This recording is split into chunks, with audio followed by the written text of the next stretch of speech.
নমস্কার বন্ধুরা, বানির হেসেলের রকমারি রান্না নিয়ে আমি চলে এসেছি।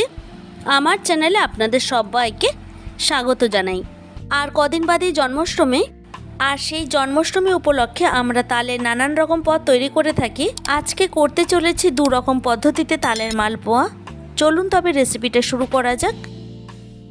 তালের মালপোয়া তৈরি করার জন্য প্রধান যে ইনগ্রিডিয়েন্টস তা হলো তাল। আমি এখানে একটা তাল নিয়েছি। এখন এই তালটার আমি পাল্পটাকে বার করে নেব। পাল্পটা বার করে নেওয়ার পর আমি দেখাচ্ছি।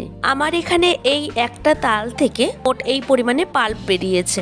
এবার এই পাল্পটা দিয়ে আমি তালের মালপোয়াগুলিকে তৈরি করে নেব। তার জন্য প্রথমে নিয়ে নিচ্ছি একটা কাচের বোল। এরপর এর মধ্যে দেব মেজারিং কাপের 1 কাপ, মানে পরিমাণ হিসেবে 200 গ্রাম ময়দা, আর দেব ওই কাপ মেপেই হাফ কাপ সুজি। দিচ্ছি 1 টিস্পুন মৌরি, আর এই মৌরিটা দেওয়ার ফলে কিন্তু মালপোয়াগুলি খেতে খুবই ভালো হয়। এবার এর মধ্যে দেব মেজারিং কাপের হাফ কাপ চিনি। আমি এখানে যতটা পরিমাণে সুজি দিয়েছি সেই পরিমাণে কিন্তু চিনিটা এখানে দিয়ে দিলাম। এখন এই শুকনো উপকরণগুলিকে একটা স্পুনের সাহায্যে খুব ভালো করে মিশিয়ে নেব। এরপর এর মধ্যে দেব মেজারিং কাপের 1 কাপ তালের পাল্প। এবারে এই তালের পাল্পটাকে এই ময়দার মধ্যে খুব ভালো করে মিশিয়ে নিতে হবে। আমি একটা স্পুনের সাহায্যে এটাকে খুব ভালো করে এর মধ্যে মিশিয়ে নিচ্ছি। এরপর এর মধ্যে আরও একটু পাল্প অ্যাড করব। আমি এর মধ্যে আরও 1/3 কাপ তালের পাল্প অ্যাড করছি। এখন একটা সুন্দর মিশ্রণ তৈরি করে নিতে হবে। ঠিক যেরকম মালপোয়া তৈরির ক্ষেত্রে আমরা একটা সুন্দর মিশ্রণ তৈরি করে নিই, সেরকমই একটা মিশ্রণ তৈরি করে নিতে হবে। এরপর এর মধ্যে দেব মেজারিং কাপের হাফ কাপ দুধ। তবে এখানে দুধটা না দিলেও চলে, তবে দুধটা দেওয়ার ফলে কিন্তু মালপোয়াগুলি খেতে খুবই ভালো হবে।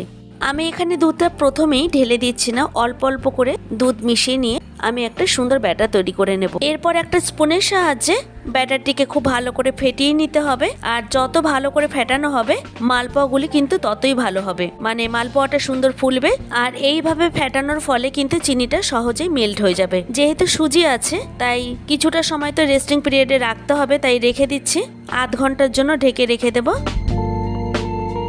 ফিরে আসলাম আধ ঘন্টা পর। এবার আমি ঢাকনাটা সরিয়ে নিয়ে দেখাচ্ছি ব্যাটারটির কনসিস্টেন্সি ঠিক কিরকম হয়েছে।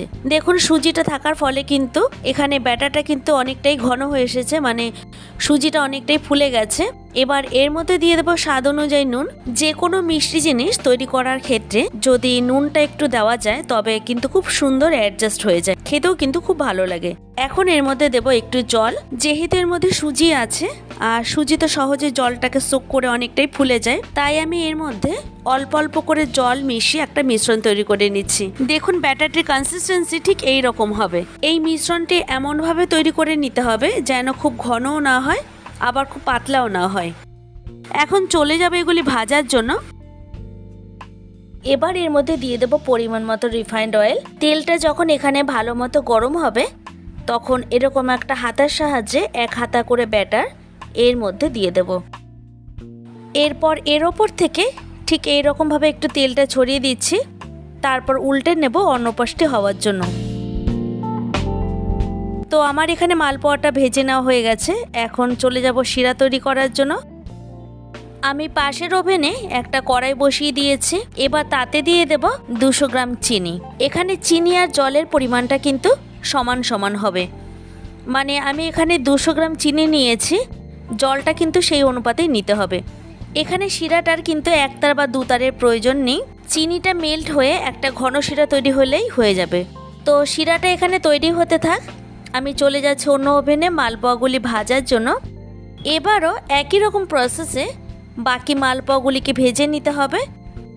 এরপর চলে যাচ্ছি অন্য ওভেনে, যে ওভেনে আমি শিরাটাকে তৈরি করে নিচ্ছি।